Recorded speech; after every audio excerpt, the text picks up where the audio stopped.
Hello, everyone. My name is Jonathan Lee, and this is an episode about the monomyth. Truth to the monomyth. There is some truth to the monomyth, even if Joseph Campbell's hero with 1,000 faces has been criticized over time. What's valid about the monomyth? At its core, the monomyth, or hero's journey, captured deep archetypal storytelling patterns that never been recurred in myths, legends, and fictions across many cultures. Elements like a call to adventure, crossing into an unknown world, facing trial or temptations, meeting a mentor, death and rebirth, return with the boon. These are not inherently Western or masculine. They reflect human psychological development, especially from transition from adolescent to adulthood or innocent to experience.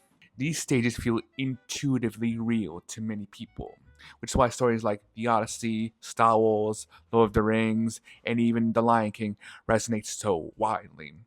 The criticisms are also valid. Campbell's work centers heavily on a Western, male centric myth, often ignoring or minimizing feminine journeys, indigenous oral traditions, and non linear or cyclical narrative forms.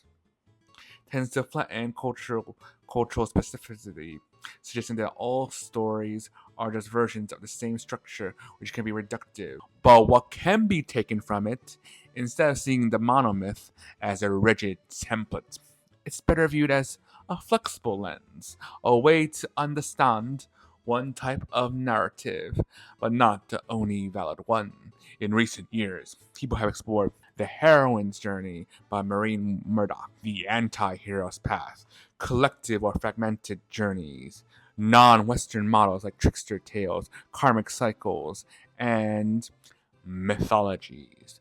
So yes, Campbell wasn't entirely wrong, but the monomyth isn't a universal truth, so much as one compelling thread in the tapestry of human storytelling. Would you like to explore and to explore more examples of stories that follow or slash subvert this monomyth? There's westerns and jidaigeki, those samurai drama movies. These are excellent examples of different cultural traditions that parallel into parallel archetypes, often echoing the monomythic journey while maintaining their own distinct pattern.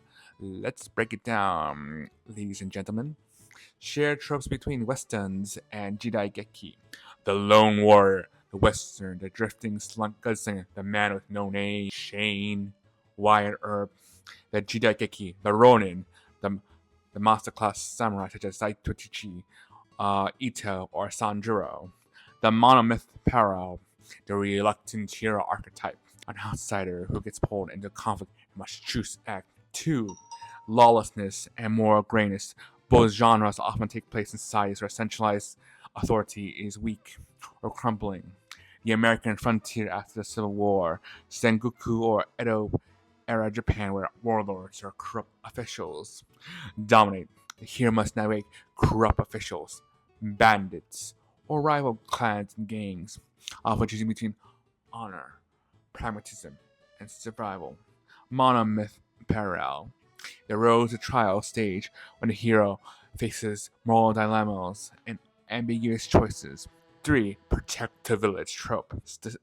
Examples suggest the Seven Samurai, which inspired the movie The Magnificent Seven.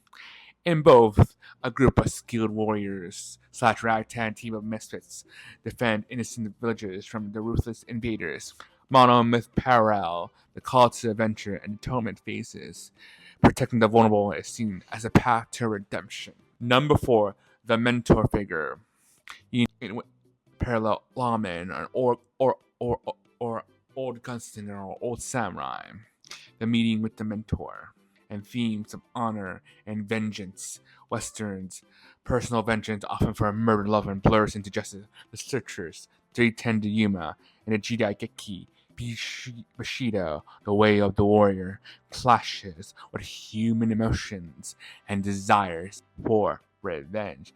Harakiri, and of course, Seven Samurai. Monomyth parallel, the hero's journey, internal transformation, often realizing vengeance isn't the real answer, And finally, why these genres feel so similar. Both emerged in post-war societies grappling with identity loss. The US grappling with manifest destiny, frontier mythos. Japan dealing with modernization, militarism, and defeat. In World War II, both look backwards to a simpler time, and often mythologicalist time, a world of honor, dues, dusty roads, and fading traditions. Bonus cross-cultural influence. Yojimbo inspired the movie A Fistful of Dollars, and the Kurosawa movie The Hidden Fortress inspired Star Wars. Unfigured influenced samurai movies like 13 Assassins. So yes, the monomyth core ideas, the outside and the trial, plays out differently in both westerns and the Jidai Geki. They're not the same story, but they rhyme,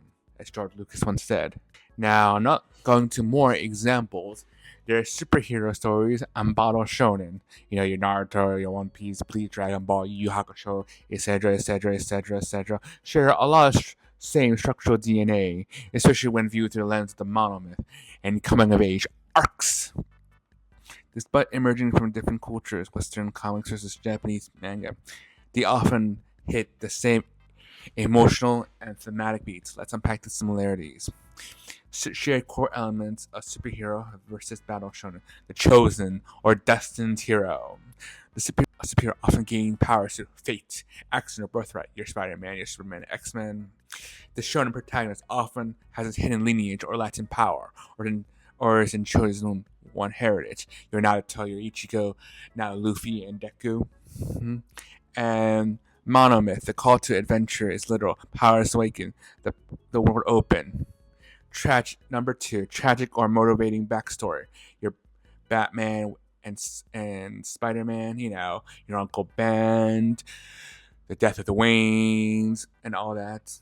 And with shonen, you know, also has tragic sob stories. Your Naruto, your Ichigo, your Yusuke, kind of, and Kenshiro. Emotional anger. Heroism is fueled by loss, regret, or guilt, motivating self-growth. Moral growth and responsibility. Superhero. With great power comes with great responsibility. Shonen. I use the blade. I want the blade to shatter the threads of fate.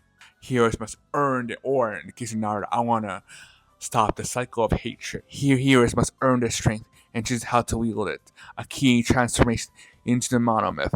Mentor figures. Superhero Uncle Ben, Professor X, Alfred, Shonen, Yojidaya, All Might, Master Roshi, Genkai, Urahara, and Shanks. Monomyth meaning to mentor. And colorful villains or rivals as mirrors. Superhero. Your Joker, your Magneto, your Killmonger, your Green Goblin, often philosophical opposites or dark reflections. In Shonen, your Aizen, your Nagato, your Crocodile, your Frieza, your younger Toguro or Sensui.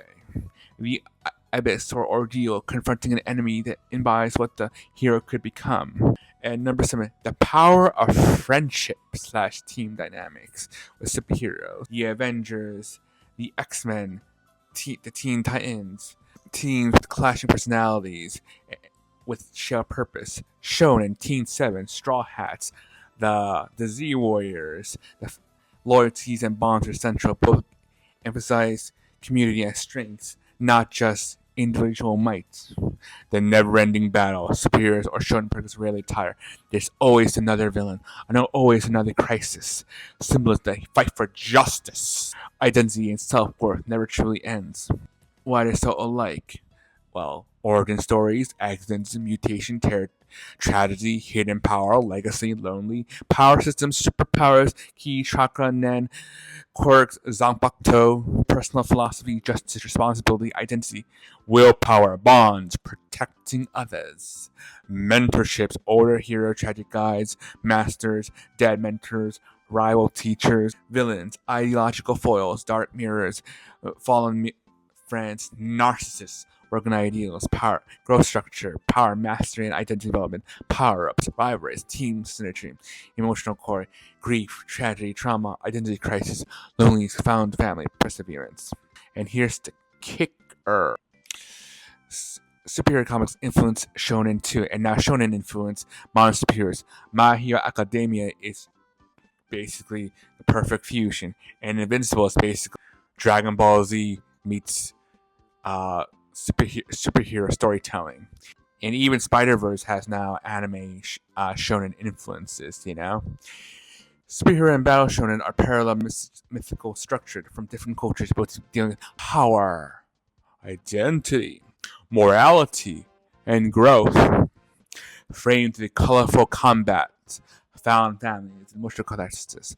One of you and going more into further example parallels of the monomyth.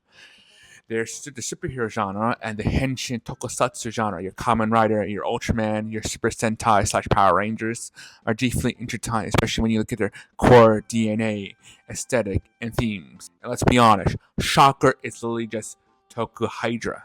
Let's dig into this. Superheroes and henshin heroes, a shared mythology. Superhero origin twist with tragic twist, bitten by a radioactive spider, orphaned on Krypton, given powers in the accident, henshin heroes, evil organizations like Shocker, merge with alien beings like Ultraman, or create experiments in Kamen Rider, obviously. Many heroes are victims of biotech and alien experimentation similar to superheroes and be altered by science or fate. Transformation identity. Superheroes change into persona. Clark Kent becomes Superman. Peter Parker becomes Spider-Man, and henshin physically transform into what they call henshin, with an often suit-up sequence, your rider belt, and Sentai morphers. And speaking of Sentai influence, that's where Sailor Moon draws her influence, the whole moon prism makeup. The act of transformation itself becomes a metaphor for accepting duty, trauma, or growth. Both are physical symbols of stepping into heroic identity. Evil organizations as core antagonists. Hydra, AIM, the hand, the land of German superheroes, and in Shoka, in Tokusatsu, Shoka, Sect, Gin, Foundation X. And let's be honest, as I said, Shocker is literally Hydra. Recurring monsters and episodic foes.